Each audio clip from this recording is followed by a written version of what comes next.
Bate-papo das 6. Oferecimento Uniscan, diagnóstico por imagem. Rio Doce Radiologia. Unicor. Conquiste e proteja seus bens com a Pagoto Corretora de Seguros e Consórcio. Seguro e consórcio de tudo para todos. Peça sua cotação. A Unicor é referência em procedimentos cardiovasculares complexos. Um centro de hemodinâmica especializado em realizar intervenções de alta complexidade em cardiologia, fisiologia endovascular e neurologia, acreditado para tratamento de TAV. Somos referência no procedimento de oclusões coronarianas crônicas na América Latina. Entre em contato para mais informações. Unicor, medicina de primeiro mundo em Linhares.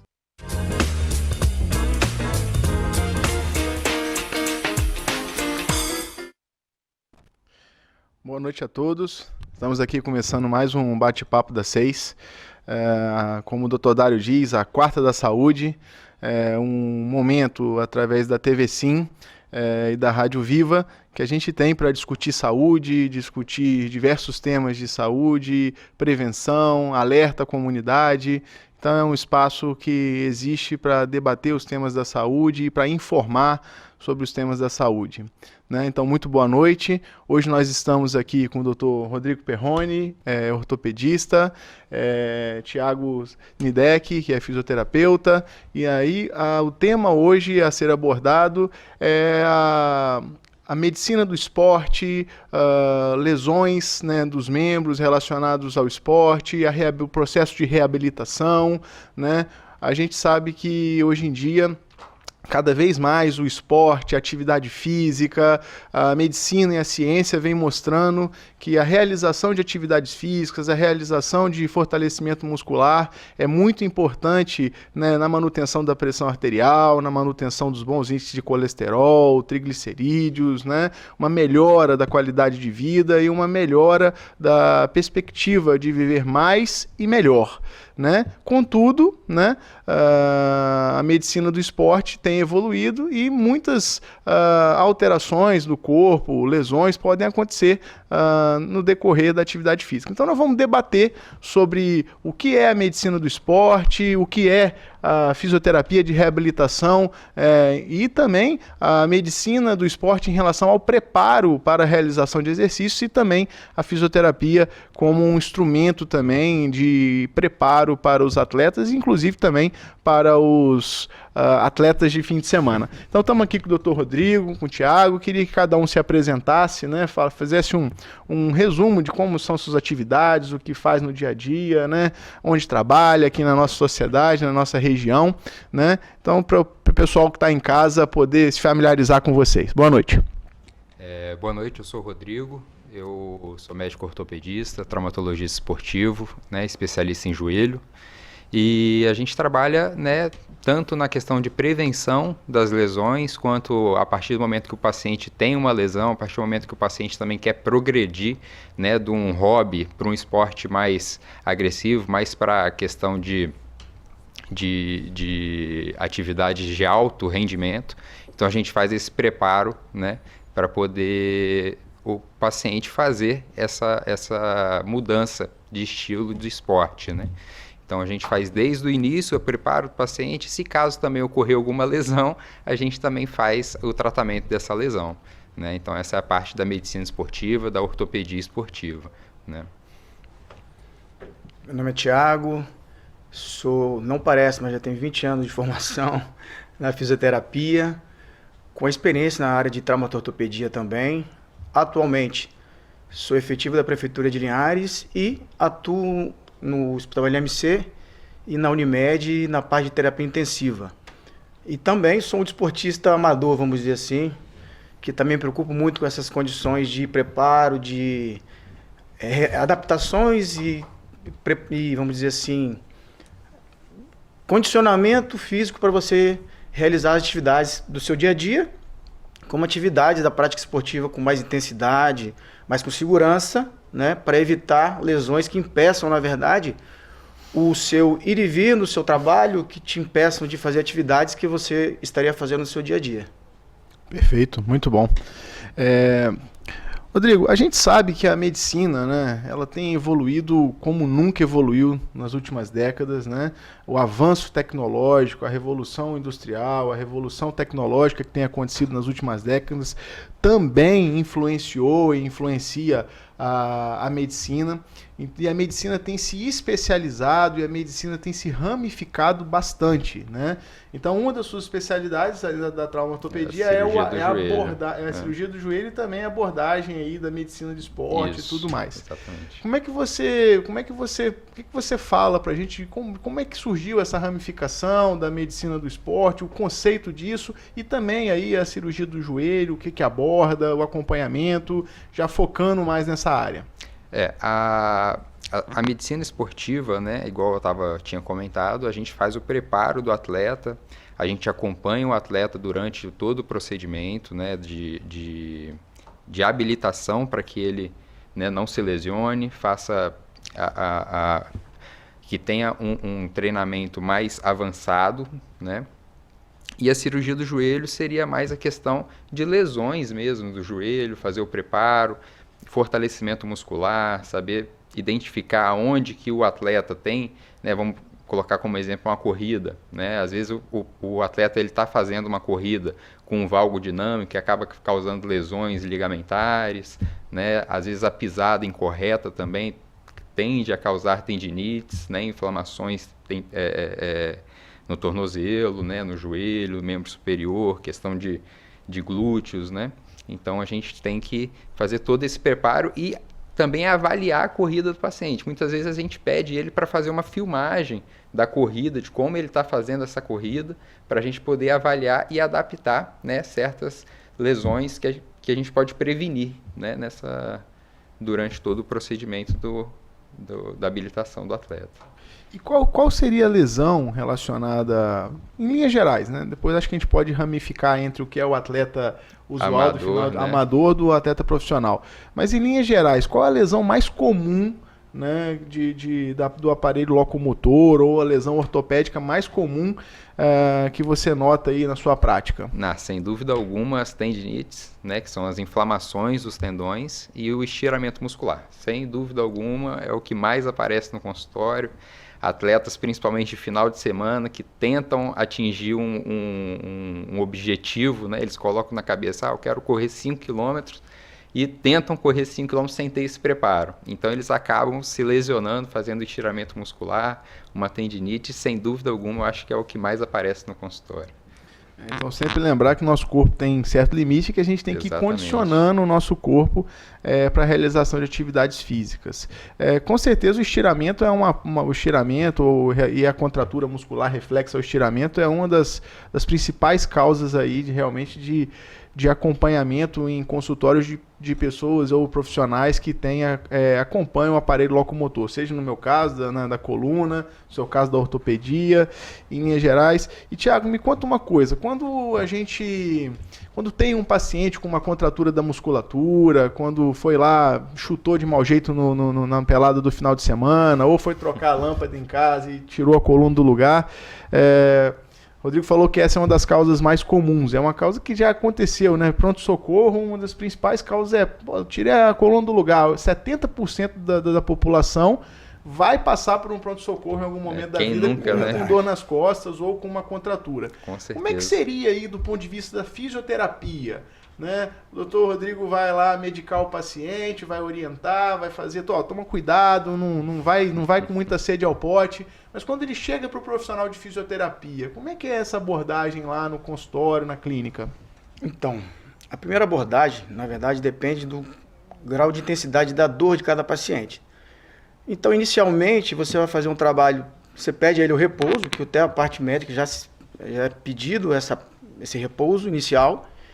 Aí o que a gente faz? Tentar trabalhar com analgesia, ganhar flexibilidade, mobilidade, na verdade, né? Que é uma coisa que às vezes a gente não trabalha muito, é uma coisa que é manual, parte de terapia manual. Exige, né, o cuidado individual com aquele paciente. E entender, às vezes, também os desequilíbrios que o corpo dele tem. Que, na verdade, são coisas que é um grande mecanismo que leva a lesões de pessoas que não estão capacitadas, como o doutor Rodrigo acabou de mencionar. A pessoa não sabe que tem um problema. Ele tem desvios que ele vem carregando no decorrer da vida dele. Quando que você vai apresentar o sinal clínico? Da dor, da lesão na coluna, travei minha coluna. Quando ele pratica atividade sem o condicionamento ideal. Aí vai chegar pra gente travado, às vezes já vai estar medicado, que às vezes mascara um pouco até a dor. A gente vai ter que descobrir nesse momento inicial o limite do paciente, até onde ele suporta, qual é o grau de flexibilidade, de alongamento, né? E posteriormente a isso nós vamos fazer o quê? Uma estabilização das articulações, a parte proprioceptiva, que é o reconhecimento do cérebro, vamos dizer assim, do que ele tem que ativar de musculatura para aquela articulação poder realizar cada atividade que ele queira realizar. Também, hoje em dia, a gente trabalha muito com o que se fala liberação miofacial. É uma coisa que está muito assim, efervescente nas academias, nos funcionais, nos crossfits, na atividade de alto rendimento. Muitas vezes tive o cara passando um rolinho nas costas, aquele rolinho ali é bobeira, não. Aquilo ali é como se fosse um relaxamento da tensão que existe na musculatura, em volta da musculatura, que tensiona ela e trava o músculo. Então, às vezes, a pessoa vai praticar atividade, ele está todo travado, encurtado, né? Não realiza o aquecimento ideal, não trabalha a mobilidade, porque isso, na verdade, principalmente os atletas de fim de semana, acham que é uma grande besteira. Eles se acham que não vão machucar, acham que não precisa perder peso, não precisa se alimentar bem, não precisa dormir, né? Então, assim, que pode tomar cervejinha e vou jogar bola e vou jogar como o Neymar, vou jogar como o Messi, entendeu? Então, assim, é o que a gente falou. Essa visão que a mídia traz do efeito do exercício, que a gente exige exercício, a gente pede isso todo dia, né? As pessoas têm que entender que tem limite, né? E você tem um limite que você vai... Que é importante, né? Sem dúvidas. Entender que tem um limite para você evitar essas lesões, entender que você vai ganhando a cada dia, né? Uma dorzinha muscular normal, isso funciona. É um mecanismo do organismo se adaptando à atividade. E com o decorrer do tempo, com a prática disciplinar, isso passa. E você vai exercer com melhor qualidade. Lembrar sempre que a dor é um sinal de alarme do corpo, né? Então, sempre que a gente tiver uma dor excessiva, uma dor que não passa, é sinal de que alguma coisa está errada. Tem que ser um alerta, tem que dar 2 passos para trás e procurar um especialista para poder fazer a avaliação. Deixa eu só ver se eu entendi para passar para o pessoal de casa isso de uma forma mais clara. Então, toda vez que a gente tiver uma contratura, que foi o que o Dr. Rodrigo falou, acho que se eu entendi errado, você pode me corrigir. Acho que a principal coisa que tem que fazer no primeiro momento é liberar essa contratura, é fazer o processo de liberação da musculatura, e a gente tem diversas técnicas para isso, correto? Exatamente. E aí, depois que você tratar essa parte da dor, liberar, fazer analgesia, entrar num processo de estabilização das articulações. Exatamente. Correto? Hoje, na verdade, é comprovado que a massagem pós atividade física é a melhor forma de evitar lesões futuras, né? Então, que existe muita questão da crioterapia, questão de botar gelo, né? Existe liberação miofacial, né? Igual foi explicado, mas a massagem... São diversas técnicas que podem ser usadas, né, para o mesmo fim. Né? Mas o que tem mais evidência mesmo seria a massagem e a liberação miofacial para poder evitar, né, lesões futuras.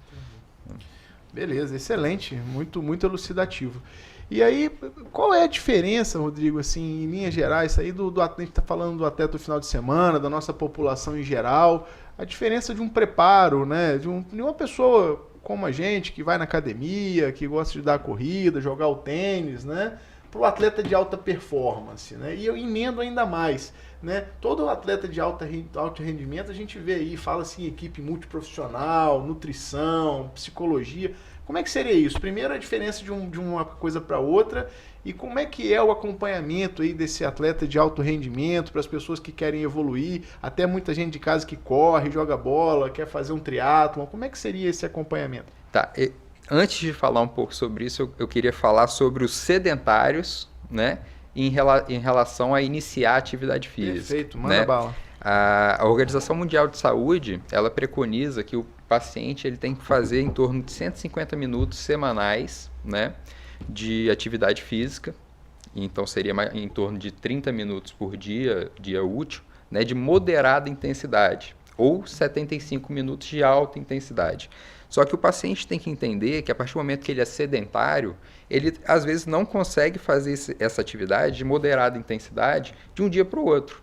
Então a gente precisa fazer uma progressão, a gente precisa fazer um trabalho em que o paciente tende a iniciar uma atividade de baixa intensidade e a gente vai progredindo essa atividade de acordo com que o paciente consiga chegar nesse nível, né, de 150 minutos. E também a Organização Mundial de Saúde, ela fala que existe um benefício superior em relação a cardiovascular, diabetes, né, doenças degenerativas, se você fizer 300 minutos de atividade moderada ou 150 minutos de atividade de alta intensidade. Então, esse preparo, né, também é feito desde o início de forma gradativa. Não adianta a gente pegar um idoso sedentário e falar com ele que ele precisa correr 30 minutos por dia. Ele não vai conseguir correr. Ele vai sentir dor muscular, vai sentir dor articular e ele vai acabar abandonando a atividade. E dessa mesma forma, né, a gente evolui o paciente que faz uma atividade de hobby, né, para atividade profissional. Então, a partir do momento que o paciente ele consegue já fazer uma atividade de moderada intensidade, ele quer evoluir para uma atividade profissional, aí a gente indica já a questão nutricional, né, suplementação esportiva, né, a gente faz um preparo tanto cardiovascular, um preparo respiratório, é uma equipe multidisciplinar, né, tanto com os fisioterapeutas, cardiologistas, pneumologistas, a gente precisa avaliar a questão, né, em geral do paciente para que ele tenha um desenvolvimento da melhor forma possível e evitando com certeza lesões, né? Então a gente também não pode jogar ele para, já vai correr uma maratona. Não, a gente vai de forma gradual, né, fazendo essa evolução do paciente. Perfeito, excelente. Bom, acho que esse primeiro bloco bastante elucidativo, a gente vai para o intervalo e daqui a pouco a gente volta nessa discussão, né, sobre medicina esportiva, lesões, prevenção relacionadas às atividades físicas. Até logo.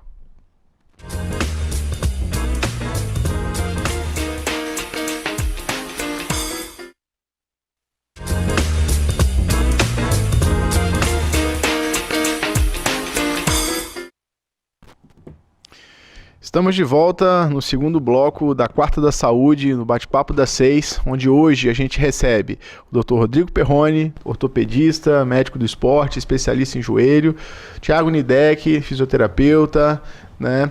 Estamos aqui hoje no primeiro bloco discutindo, né, sobre lesões relacionadas ao esporte, o que é medicina do esporte, como deve ser o escalonamento dos exercícios, né? Um primeiro bloco bastante produtivo, com bastante informação para a comunidade.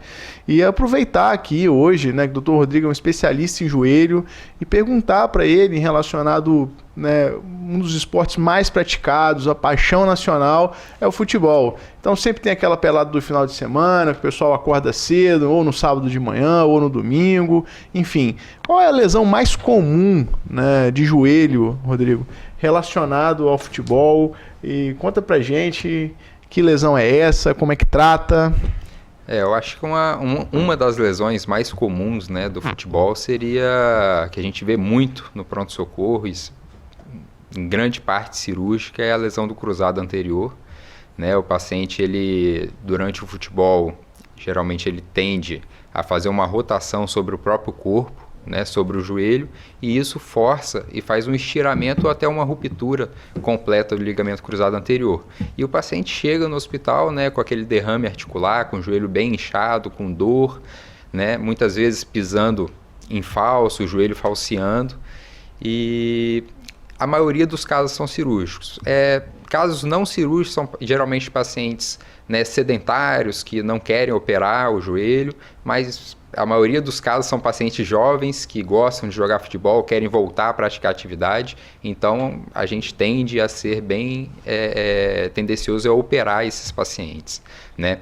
Só que muitas vezes a gente não consegue operar esse paciente de forma aguda, no dia que ele machuca, até pelo bloqueio articular, pelo sangramento que tem no joelho, né? Ele tem uma inibição da musculatura, e isso tudo é um trabalho feito junto com o fisioterapeuta para poder ganhar, né, a amplitude de movimento, retornar a musculatura de forma gradual, e que a gente consiga fazer a cirurgia para ele ter menos sequelas possíveis em relação a isso, né? Eu acho que ele pode explicar um pouquinho sobre a questão pré-operatória, né, na fisioterapia.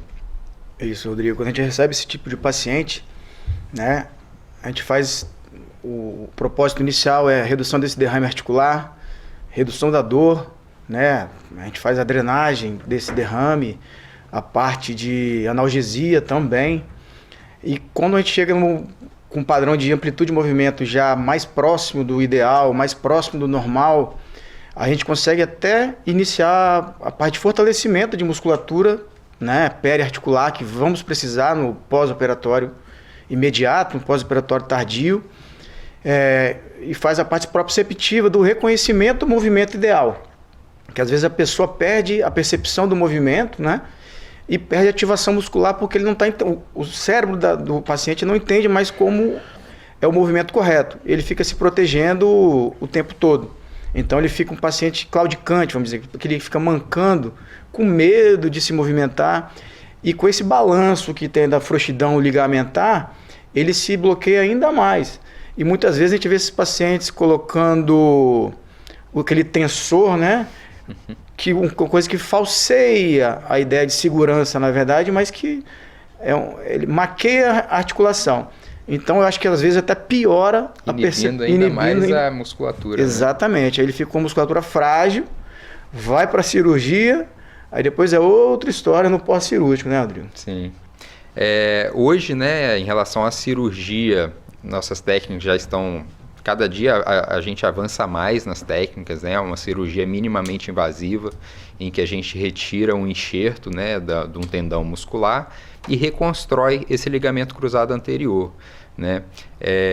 Muitas vezes no pós-operatório, na verdade a maioria dos pacientes, eles têm uma hipotrofia muscular, tem uma atrofia da musculatura do quadríceps. Isso vem de uma própria resposta, né, de um medo do paciente e uma resposta artrogênica, né, a inibição artrogênica da musculatura.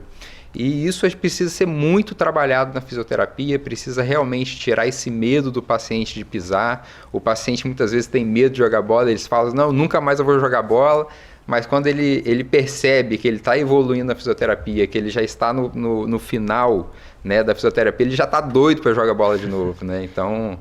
É o esporte, igual o Dr. Anjo falou, que é paixão aí dos brasileiros e eles não conseguem ficar sem, né? Futebol é paixão nacional e o joelho, né, Rodrigo, Thiago, é meio que assim, até um tabu, né? Então é até bom a gente explicar, né, e tentar traduzir para as pessoas, porque assim, as pessoas acham que lesou o joelho, nunca mais vai poder fazer atividade física. Então, essa pergunta ela veio nesse sentido, de desmistificar a cirurgia do joelho, desmistificar, porque a ideia é o seguinte, né? Eu sempre falo no consultório com os pacientes. Se você tem um problema, né, eu acho que a gente sempre deve procurar um bom profissional, um profissional de confiança, um profissional que seja ético, honesto, né, e acreditar no profissional, porque hoje em dia tem muitas alternativas, a tecnologia avançou muito, como você falou, a maioria das cirurgias de joelhos são feitas por vídeo, né, que é a técnica Sim. de artroscopia, né, e esse processo de reabilitação que o Thiago falou é um processo fundamental, porque eles dois falaram na questão da propriocepção. O que é a propriocepção? É a capacidade do nosso sistema nervoso interpretar e dar a resposta do que está acontecendo na articulação. Sim, Se através do sistema de sensibilidade do corpo, né, a gente não consegue entender o que está acontecendo na articulação, a gente não vai colocar a força necessária, né, Thiago? Então esse processo de reabilitação, para perder o medo, para voltar a fazer atividade, é fundamental. Também não adianta fazer a cirurgia e não fazer a reabilitação adequada. Então a gente falou aí de uma lesão do futebol, uma lesão que é muitas vezes ocasionada pelo futebol, e uma dos esportes que também está muito na moda, vamos dizer assim, e que a gente vê as pessoas praticando, né? É um esporte que é tranquilo, porque você faz sozinho, que é botar o seu tênis e correr, né?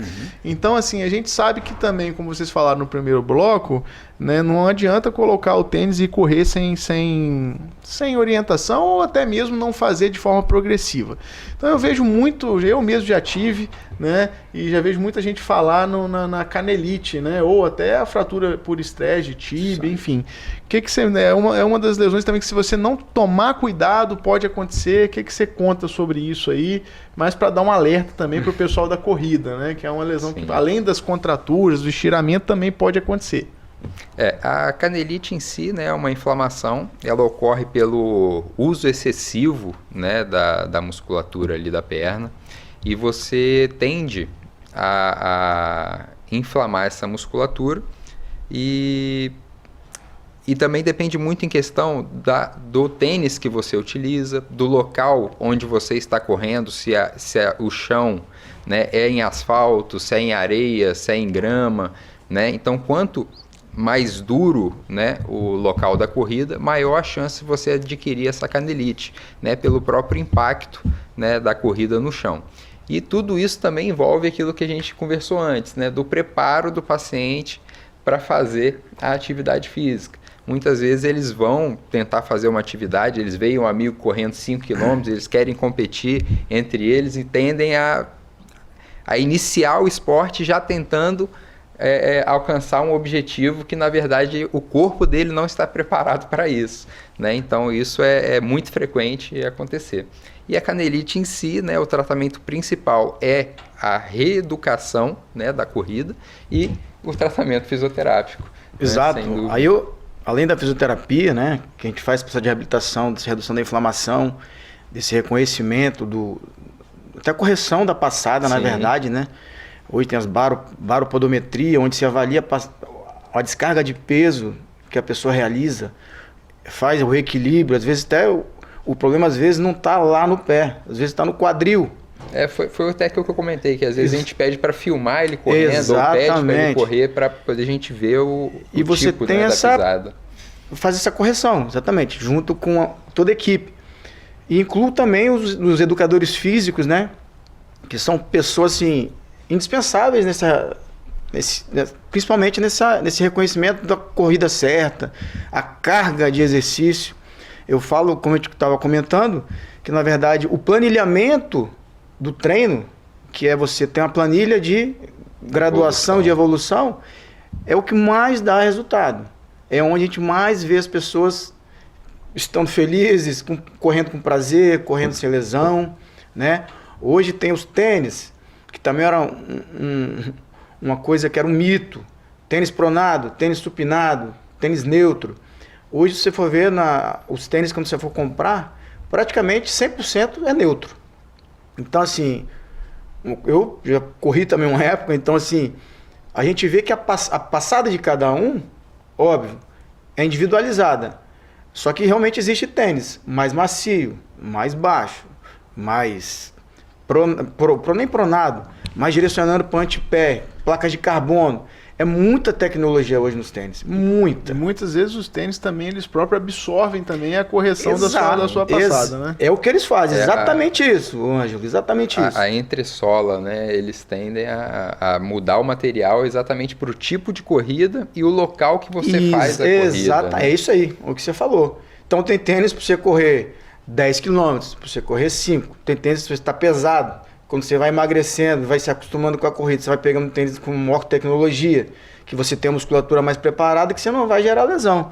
Mas realmente no início não é fácil, cansa, tem as tendinites, que são as fascite plantares, a canelite, tem a síndrome do trato iliotibial, que é a tensão lateral. Sim.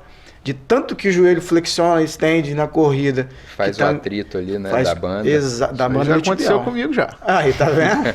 Aí você tem que parar. É impressionante, você está sentindo a dor, você começa a andar, para. Vai tentar correr, dói de novo. Então é uma coisa que você tem que ir readaptando. E fazendo essas mobilidades, liberações, e com certeza na frente vai conseguir correr o que quiser.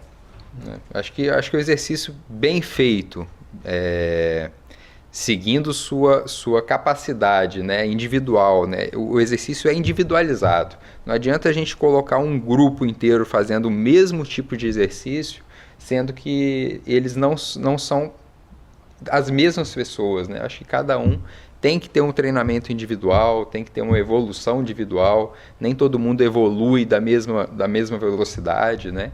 Então, tudo isso tem que ser olhado, tem que ser visto no paciente antes de indicar um exercício e antes de evoluir o treino, né? Até de um atleta de final de semana para um atleta profissional. Muitas vezes a gente vê que o exercício, o paciente não vai chegar a ser profissional, ele também não quer ser profissional, ele quer só um esporte de final de semana mesmo. Então a gente fica, né, naquele treinamento mais básico, evitando lesões, né, sem precisar forçar o organismo dele a fazer uma coisa que ele não quer também, né? Um treinamento saudável. Um treinamento saudável. E nunca é demais lembrar também, né, que no decorrer até um adendo também, acho que para enriquecer o debate, em relação à prática de exercício, né, já que o tema hoje é esse, que hoje em dia a gente vive na sociedade uma epidemia, né? Você vê no seu consultório, você vê lá na reabilitação, na fisioterapia, não tenho dúvida, a gente vive uma epidemia de ansiedade, de estresse, né? E a gente sabe que a ansiedade, o estresse gera hipertensão, estresse, ansiedade, tabagismo, tudo isso são fatores de risco para as principais causas de problema de saúde, são as doenças vasculares, né, o diabetes, enfim. Então, o esporte, né, então fica sempre a mensagem, né, a mensagem para a sociedade de que o esporte, as atividades físicas previnem, né, as doenças, mas também dentro desse conceito que a gente estava falando, do futebol, da corrida, da prática de exercício, ajuda a liberar serotonina, endorfina, ajuda a melhorar a sua performance no trabalho, ajuda a diminuir a ansiedade, a relação interpessoal. Qualidade do sono. Qualidade do sono. Então, a medicina hoje, ela tem, né, pessoal, seguido para essa linha, né? Eu acho que o esporte hoje, ele é um dos principais tratamentos para dor, né? Paciente com dores crônicas, né? A gente indica o esporte exatamente para isso. Né, existe essa liberação de endorfinas, questão de bem-estar mental, né, curando também depressão, né, ajudando nos estímulos depressivos. E essas atividades, principalmente atividades em grupo, né, ajudam ainda mais, porque socializa o paciente, né, fazendo com que ele se sinta mais feliz, mais à vontade a fazer a atividade. Né? Então é muito bom para a atividade mental do paciente também, né? Igual você estava comentando. Perfeito. Então, se você, né, tem algum problema de depressão, angústia, tristeza, né, se você, na medida do que for possível, do que você conseguir, lembre-se sempre da atividade física, de colocar na sua rotina. Isso é muito importante, tenho certeza que pode ajudar muito. Né? Queria chamar aí, né, o próximo intervalo e na volta a gente volta com o próximo bloco e último bloco do programa, né, discutindo com o Rodrigo e com o Thiago, né, temas de saúde do esporte, né?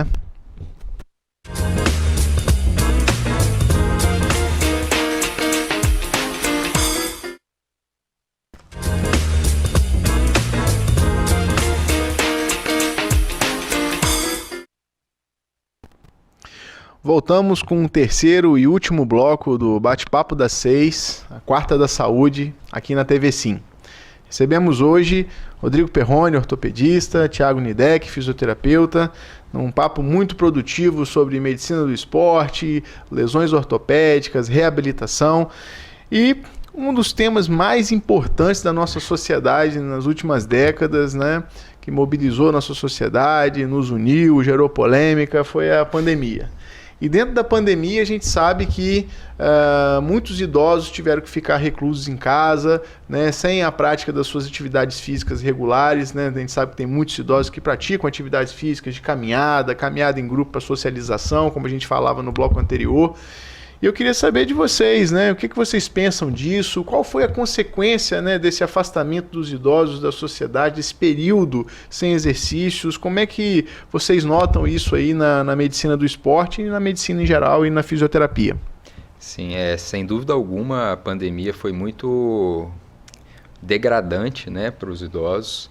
Eu tenho recebido muitos idosos, né, na época, né, logo após a pandemia, recebi muitos idosos com muitas dores articulares, né, o idoso, ele tende a perder massa muscular muito fácil, né, então a pandemia, ele parando de fazer suas atividades, ele ficou muito tempo em casa e acabou não fazendo o trabalho muscular que ele faria se não tivesse na pandemia. E isso acaba gerando uma doença chamada sarcopenia, né, que é a perda de massa muscular de forma avançada. E essa massa muscular, ela, querendo ou não, ela é transformada em gordura, né, e a gordura ela gera um estresse oxidativo que também causa dores articulares, dores no corpo. Né? Muitos idosos, né, questão de saúde mental, acabaram desenvolvendo dores por fibromialgia, dores neuromusculares, né?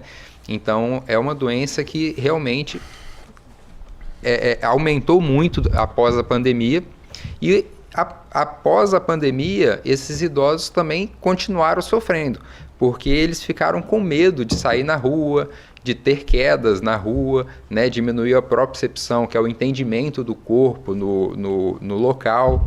Então eles têm medo de sair na rua, até mesmo de ir para o médico eles têm medo, né? Então foi uma doença que progrediu muito após a pandemia, né? E acredito que, né, nas clínicas de fisioterapia isso tem mostrado muito, e até mesmo a fisioterapia dentro de casa, né? Porque o idoso ele ficou com medo mesmo de sair de casa, pela própria dor, né, e pelo medo de se locomover e ter uma queda na rua, de cair pela falta de força muscular, né? Lembrar sempre em relação ao que você está falando, que o fortalecimento muscular é completamente ligado à propriocepção, e lembrar, né, que uma das principais causas de complicações e até morte em idoso é queda. Queda, né? Sem dúvida. Então, temos que sempre estar ligado nisso, né, para prevenir, porque as quedas nos idosos podem acarretar uma fratura de fêmur, uma fratura de colo de fêmur, uma fratura de osso longo, húmero, enfim, e ir complicando, né, e acabar com um desfecho ruim, né? Você ia falar alguma coisa importante, Não, Deck? exatamente. É o que, como vocês falaram, que a gente vê muito. Na verdade, a fisioterapia domiciliar, pelo meu ponto de vista, a gente tem um papel muito importante na transição dessa pessoa idosa na volta ao convívio social. É quando você vai iniciar um trabalho dentro de casa, mostrando para ele que ele é capaz, que ele consegue fazer as atividades como fazia antigamente. Você vai dar confiança a ele para entender que a perda de equilíbrio é pela perda de força. As pessoas, estou fraco, estou desequilibrado, mas são duas coisas que andam juntos o tempo inteiro. A pessoa não vai ter equilíbrio às vezes por falta de força, pela sarcopenia, né, por essa perda de noção espacial, pela perda do convívio social. Em casa, ele cria um ambiente onde ele sabe onde está tudo. Quando ele sabe o portão da casa dele para a rua, é calçada esburacada, é obstáculo, é gente passando do lado. E ele realmente criou uma fobia social, que foi implantada realmente porque foi necessário durante o Covid, né? E que hoje a gente faz essa transição. Então, no meu caso, quando eu chego e vejo que o paciente tem capacidade, eu oriento ele. Você gosta de quê? Tem muita atividade para se fazer hoje. Você pode ser encaminhado para um pilates, para uma academia, para uma dança, para uma atividade de pintura, para uma atividade de hidroterapia ou hidroginástica, que você vai levar esse convívio social, a um passeio social com a família, com o filho, para um restaurante, para uma viagem em família. Então, acho que isso tudo é importante para o idoso, para ele entender que ele tem uma importância também na sociedade, que ele participa da sociedade. Então, quando ele se torna uma pessoa com medo de sair, ele vai ficar preso à televisão apenas, aos que ficam, porque outros nem ficam vendo televisão. Então, isso vai levar a problemas, inclusive neurológicos no futuro, que pode levar síndromes, né? Como provavelmente o Alzheimer, que é por falta de uso da atividade mental, né? Cognitiva. Síndromes depressivas, né? Exatamente, síndromes depressivas. Ele não tem a convivência social que deveria ter, não tem a atividade mental, né? Não pratica atividades nem com... A relação é completa, né? E muitas famílias também não atuam diretamente no idoso, né? Acha que ele está bem dentro de casa, mas na verdade ele está sofrendo ali. E... Por isso que as terapias em grupos, né? Grupos da terceira idade, grupos de caminhada, né? Em relação às atividades sociais, né? De sensação de pertencimento, né? Além do núcleo familiar, são muito importantes na terceira idade, são muito importantes na melhor idade, né? Porque criam autoconfiança, criam felicidade e induzem também o ânimo para a atividade física. Então, do ponto de vista da família, da reabilitação, mas também essa visão da parte social, né, que é necessário para a gente colocar, né, trazer o idoso para junto da cena. Né?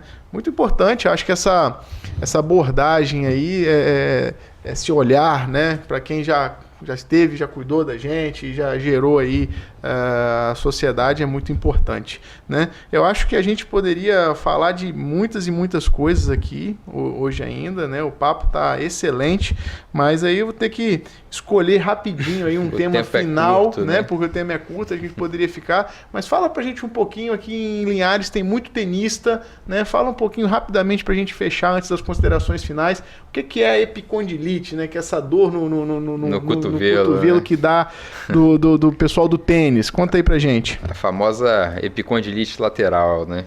Então, a epicondilite lateral, ela muitas vezes é causada pelo excesso de uso, né? Pelo peso da raquete e pela própria vibração da raquete quando ela recebe o impacto da bolinha. Então, por isso que o ideal é utilizar raquetes, né, mais leves, né? Então, existem vários materiais que compõem essa raquete, né? A própria corda, né, também tem função nessa questão de vibração da raquete, e o antivibrador, que muita gente acha que é só para dar o impacto na bolinha, mas ele também protege a epicondilite lateral. Diminui, né, a vibração da raquete, transfere menos carga para o cotovelo. Exatamente. Então tudo isso está interligado. A gente acha que a epicondilite lateral é só por causa do jogo, mas não, tem toda a tecnologia envolvida, outra né? coisa que causa além do tênis, aí seria lesão se fosse repetitivo, lesões repetitivas, pessoas que pegam muito peso com a mão pronada, né? Entendi. E Thiago, além alguma coisa a mais além desse princípio de primeiro analgesia, né, compressa, TENS, enfim, algo a mais no processo de reabilitação desse caso em específico?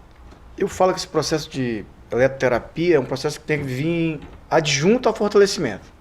São pessoas novas, pessoas totalmente sadias do corpo em geral, né? Praticam atividade física, elas não querem parar, é o princípio de tudo, que tem que parar, mas não quer parar.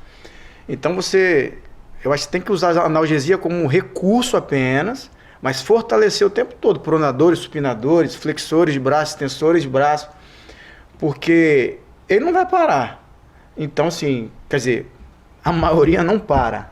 Ele pode falar que vai parar quando está na dor muito aguda. Então você tem que fazer um tratamento adjunto.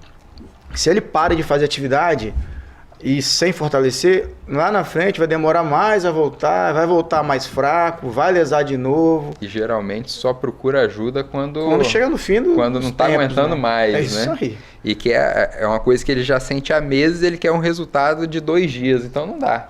Né, uma doença que ele... E também tem o processo de inflamação crônica, né? Se você está assim, aquilo que a gente falou, a dor que não passa é um sinal de que tem alguma coisa errada. Sim. Se você continua praticando exercício, não procura auxílio, vai ficar mais difícil tratar no futuro. É o que eu falo para os pacientes, né? Uma dor de 1 mês, eu não vou conseguir tratar em 1 dia. Geralmente uma dor de 1 mês, vamos colocar que eu vou demorar em torno de 1 mês para tratar, né? Uma dor crônica é tratado de forma crônica, né? Não é uma... Me dá um tempo. Me dá um tempo, né? Para ajudar. Bom, pessoal, é o que eu falei. A gente poderia ficar aqui a noite toda discutindo medicina do esporte, quais são as lesões principais. Eu acho que essa quarta da saúde, né, como o Dr. Dário que sempre apresenta, o Dr. João que sempre está aqui também, eu acho que é um espaço para a gente poder discutir temas de saúde. É um espaço importante, é um espaço de auxílio à comunidade em relação à saúde. Informação é muito importante. Hoje em dia a gente tem bastante canais de informações, mas informações quanto mais, melhor. Então, uma honra estar aqui com vocês, eu agradeço as informações, aprendi muito com vocês, acho que a gente conseguiu passar alguns temas relevantes aí no programa, né? Algumas visões que são relevantes, e eu acho que a mensagem final que fica é, né, praticar esporte é muito importante para prevenir doenças, é importante para os jovens, né, é importante para as crianças, para os idosos, né? Se tiver algum problema de dor, procure ajuda, né? Exato. E lembrar sempre que a gente também não deve começar também a todo gás, né? Porque a gente pode se lesionar, então vamos paulatinamente. Se tiver dúvida, procure um especialista, né? E é isso, né? A atividade física é muito importante para a prevenção da doença. Hoje em dia a gente sabe que a medicina não é só ir lá e tomar uma pílula quando você está doente. A gente tem várias coisas que você pode fazer no decorrer da sua vida para que quando chegar, né? Quando você chegar na melhor idade, você possa estar com menos doença, ter agregado menos problema e viver, né, com uma qualidade de vida melhor. Acho que essa é a mensagem que fica. Uma boa noite, a gente agradece a audiência, agradece a companhia de vocês e na próxima quarta, às 6 da tarde, novamente um bate-papo das 6, a quarta da saúde, com outro tema de relevância na saúde. Um abraço e boa noite.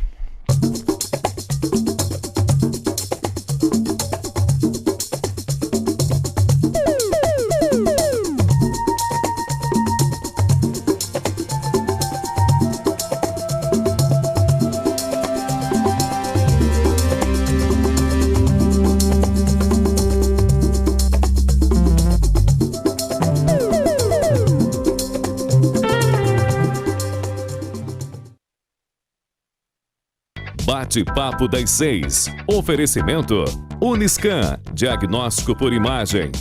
Rio Doce Radiologia. Unicor. Conquiste e proteja seus bens com a Pagoto Corretora de Seguros e Consórcio. Seguro e consórcio de tudo para todos. Peça sua cotação. Visualizar seus exames de imagem online é rápido, seguro e te poupa tempo. Com a Uniscan Linhares é assim, cada vez mais fácil acessar seus exames. Além de não precisar guardar papéis em excesso, você conta com maior nitidez e resolução nas imagens e é super prático na hora de mostrar ao seu médico. Quer visualizar os resultados dos seus exames online? Acesse nosso site uniscan.com.br. Tá na mão Uniscan, seus resultados de exames na palma da sua mão.